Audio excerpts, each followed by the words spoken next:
নমস্কার বন্ধুরা, আমার রান্নাঘরে তোমাদের সবাইকে স্বাগত। আমি এসে গেছি আর একটা নতুন রেসিপির সাথে তোমাদের মাঝে। তা আজকে আমি বানিয়ে দেখাবো একটা দই দিয়ে বানানো একটা রেসিপি। তো আমি প্রথমে টক দই নিয়ে নিলাম আর দইটাকে ভালো করে ছেঁকে নিলাম যাতে একটুকু জল না থাকে।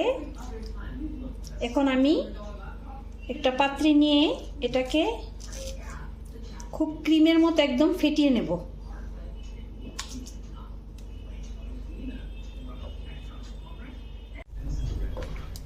দইটাকে আমি খুব ভালো করে ফেটিয়ে নিলাম, একদম ক্রিমের মতন হয়ে গেছে।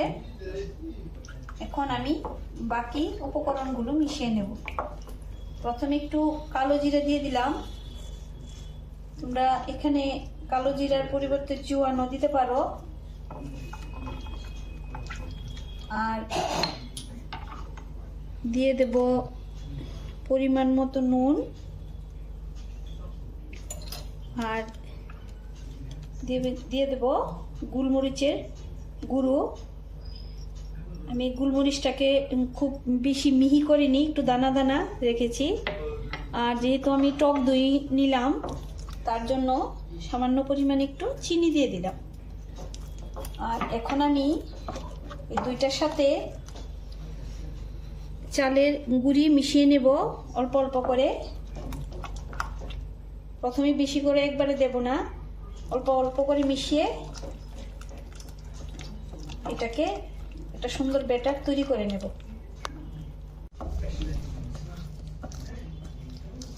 চালের গুঁড়িটা দিয়ে আমি খুব ভালো করে মেখে নিলাম। বেশি শক্তও না নরমও না, এরকম ভাবে এটাকে মেখে নিলাম। এখন আমি কড়াইতে তেল গরম বসিয়ে দিলাম। এখন আমি ছোট ছোট বড়ার মতো ভেজে নেব।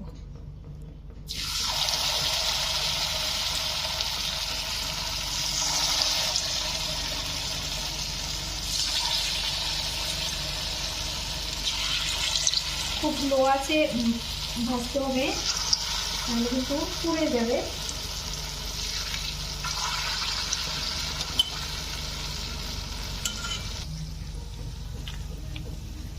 আমি এভাবে হালকা গোল্ডেন ব্রাউন করে ভেজে নেব।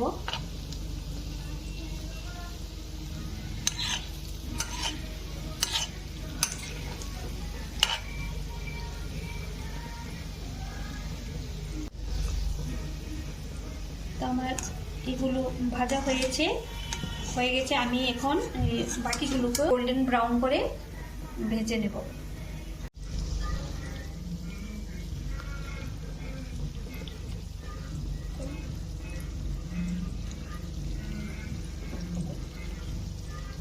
এগুলো আমি ভেজে নিলাম। তো হয়ে গেল আমার দইয়ের পকোড়া। আমি এখন একটা প্লেটে তুলে নেব।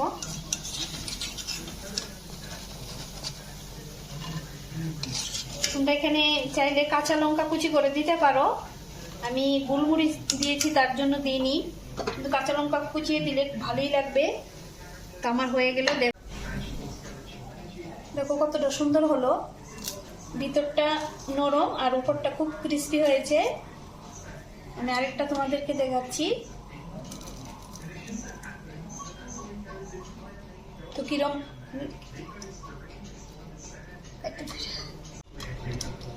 দেখো বড়াগুলো কত সুন্দর হয়েছে, উপরটা খুব ক্রিস্পি এবং ভিতরটা খুব নরম। তো দারুণ হয়েছে, খেতেও খুব ভালোই লাগছে। তো তোমরা জানাবে কিরকম লাগলো আমার এই নতুন রেসিপিটা। তোমরা অবশ্যই বানিয়ে ঘরে খাবে। তো আজকের জন্য এখানেই